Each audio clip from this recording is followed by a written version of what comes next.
Sa layunin na magkaroon ng direkta at patas na kita ang ating mga kababayan na magsasaka at mangingisda, idinaos kahapon ang isang briefing para sa ganap na pagpapatupad ng Executive Orders 100 at 101 ni Pangulong Ferdinand R. Marcos Jr. o mas kilala bilang Sagip-Saga Act. Narito ang buong detalye. Idinaos noong November 7 ang briefing tungkol sa Public-Private Partnership Framework para sa tuluyang pagpapatupad ng Sagip-Saga Act na layong tiyaking direkta at patas na napakikinabangan ng mga magsasaka at mangingisda ang programa ng pamahalaan.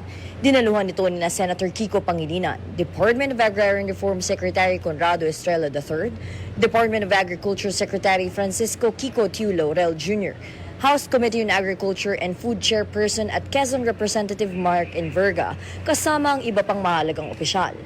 Ipinahayag ni Senator Kiko Pangilinan sa briefing ang kanyang buong suporta sa Executive Orders 100 at 101, sa rice import ban at sa pagtaas ng taripa sa imported na bigas bilang hakbang upang maprotektahan ang mga lokal na producer at mamimili.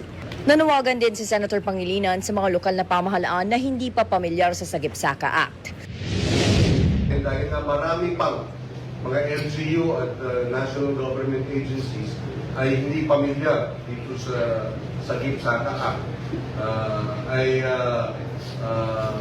panawagan natin sa kanila, bumili na kayo ng agriculture products, negotiated ang kontrata, walang public bidding, para tumaas ang kita ng ating mga farmers at pati na rin ang gusto po kasama sa. Ayon sa senador, sa kasalukuyan, 95% ng mga transaksyon sa pagbili ng palay ay hawak ng mga traders at private sectors.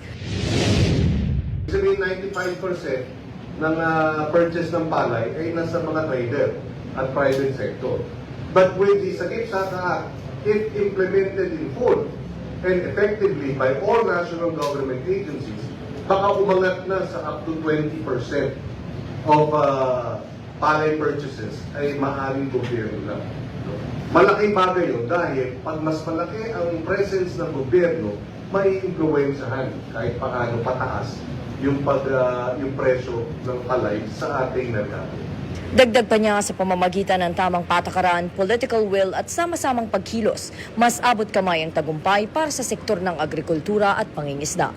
Nauuna sa mga balitang totoo at laging bago, Nadj Miravalles, Alauna sa Balita, Congress TV.